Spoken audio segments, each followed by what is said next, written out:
Ito naman yung babae ko na ano na, hindi na siya ata mabubuntis. Kasi may stud na po siya eh. Hindi, hanggang ngayon hindi pa rin niya nabuntis. Wala, nakailang stud na siya. Makulit. Makulit, makulit, makulit.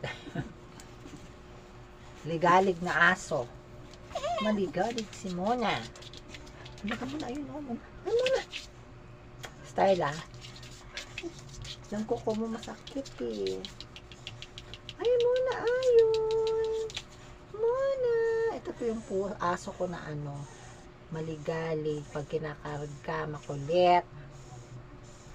Kulit. Check mo, nag-away na naman silang dalawa. Awayin mo kayo ni Starla. Nag-away kayo ni Starla. Nag-away kayo, ah. Away kay Starla. Bakit ka-away ni Starla? Away kay Starla. Bakit? Hala.